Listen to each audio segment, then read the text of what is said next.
Mga kwento ng tagumpay, kwento ng bigati at pag-asa, hatid sa inyo ng Unspoken Truths.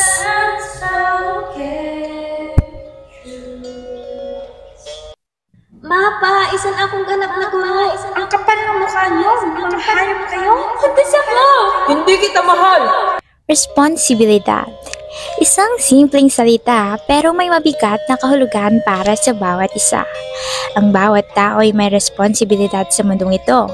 Mahirap man o madali, ay wala tayong takas dito. Pero paano nga ba kung ang responsibilidad na ito ay sumasakal na sa atin? Ano ang iyong gagawin? Mga kaibigan, kilalanin natin si Julieta. Isang anak at kapatid, inabandona ng kanyang sariling ama at iniwan ng kanyang ina ang responsibilidad sa kanilang loob ng tahanan. Walang angal niya itong tinanggap dahil mahal niya ang kanyang mga kapatid na pinag-aalayan niya ng mga pagod. Atin nang tunghayan ang munting kwento ni Julieta mula sa seryeng Mga Liham para kay DJ Basha. Dito lang yan sa Unspoken Truths. Mag-iingat kayo palagi mga anak ha. Julieta, ikaw na ang bahala sa mga kapatid mo. Alagaan mo sila ng mabuti. Ako na po bahala sa kanila, Nay. Kayo po ang mag-iingat doon. Nay, huwag niyo po kaming iiwan. Pangako, hindi na po ko hingi na pambili ng candy sa inyo. Nay, dito ko na lang. Hindi namin kaya nang wala ka.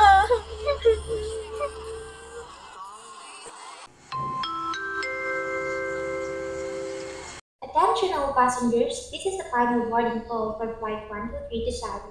Please proceed to gate 11 at this time. We kindly ask the passengers who have not yet boarded make their way to gate immediately. Thank you. Babalik ako mga anak ha. Babalikan ko kayo.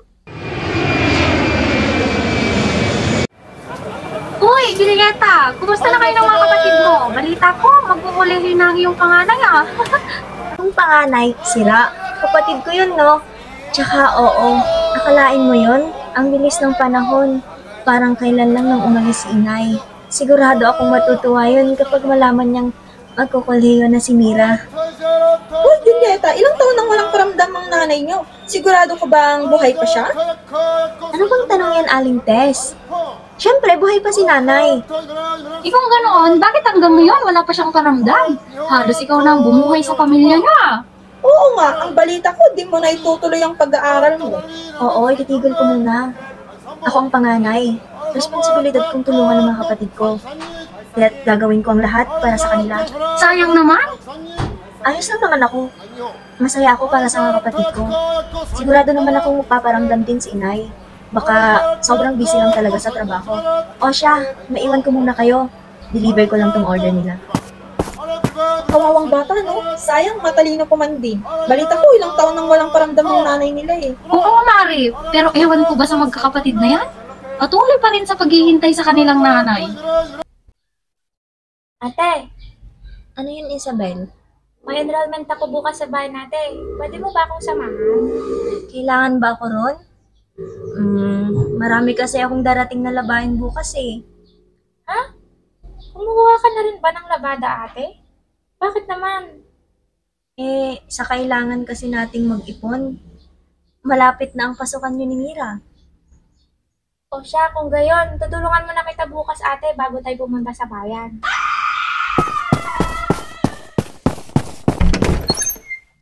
Mira! Anong nangyayari? Ate, si nanay. Ha? Si nanay? Anong nangyayari? Bakit ka umiiyak? Saka ano ba yung hawak mo na papel, ate Mira? Akin na nga! Sinusulat ni nanay, ate. Mga minamahal kong anak, ako ito ang inyong nanay. Patawarin niyo kung ngayon lang ulit ako nakapagsulat ha. Kumusta na kayo? Sana'y nasa mabuti kayong kalagayan.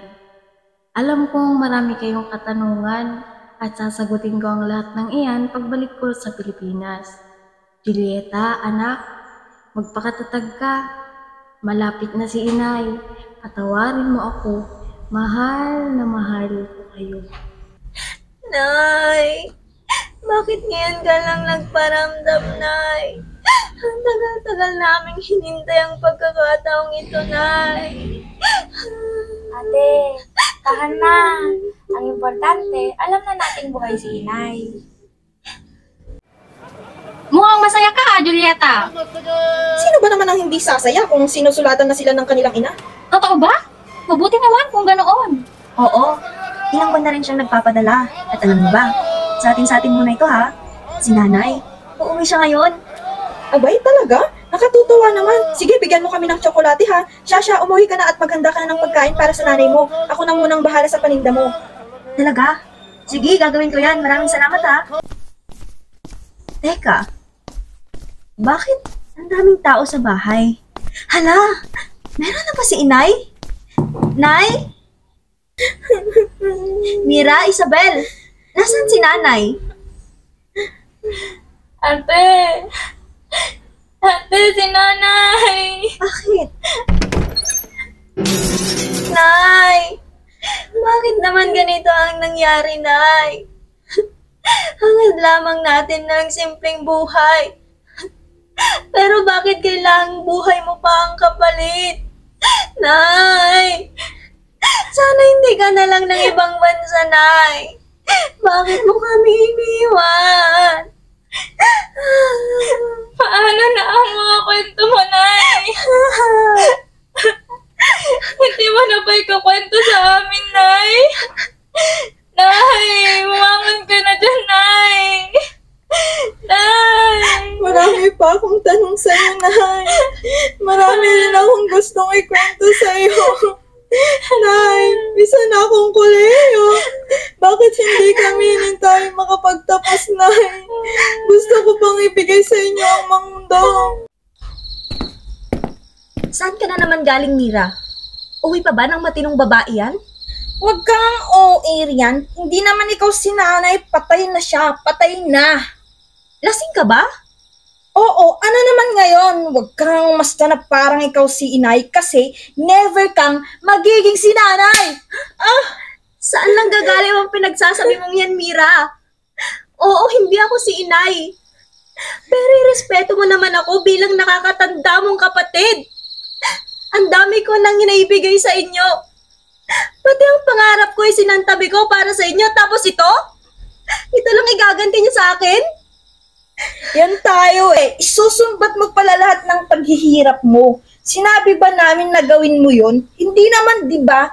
Nagkusa ka. Huwag kang mag-alala. Babayaran namin lahat. Nako, iyang kapatid mong si Isabel, Julieta. Pinagchichismisan sa buong palengke. Alam mo ba? Tuktok raw. Palibhasa, wala raw aruga ng ina. Ano? Sinong nagsabi niyan? Hindi yan totoo. Pwede ba tayong mag-usap, Isabel? Ano yun? Alam mo bang laman ka ng palengke? Saan man ako magpunta, pangalan mo lagi ang naririnig ko. Magtapat ka nga sa akin. O ano ate, pati ikaw naniniwala ka sa kanila? Napakawala ko? May isa akong pokpok? Hindi yan ang sinasabi ko. Oo na, pokpok na kung pokpok. Lahat naman kayo yan ang tingin sa akin, hindi ba? Oo na! Isabel, ano to? Bakit may PD sa mga gamit mo? Ano? Buntis ako!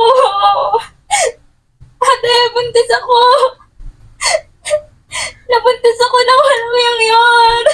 Sino? Sino ang ama ng batang dinadala mo? Hindi ko alam, ate! Ate, hindi ko na alam! Ano? Huwag kang magbibiro ng ganyan, Isabel. Ate! Ate! Ginahasa nila ako, ate! Hindi lang sila isa! Hindi dalawa! Kundi tatlo sila, ate! Tatlo! Sino sila? Papakulong ko silang lahat, Isabel. Sarili na, ate! Wala tayong laban sa kanila!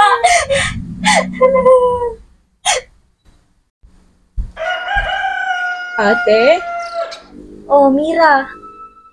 Ate, sorry kung nandun lang ako sa bahay nun. At kung hindi ako naglakwatsa, siguro buhay pa si Isabel. Kung binantayan ko lang siya, ate, sana buhay pa siya.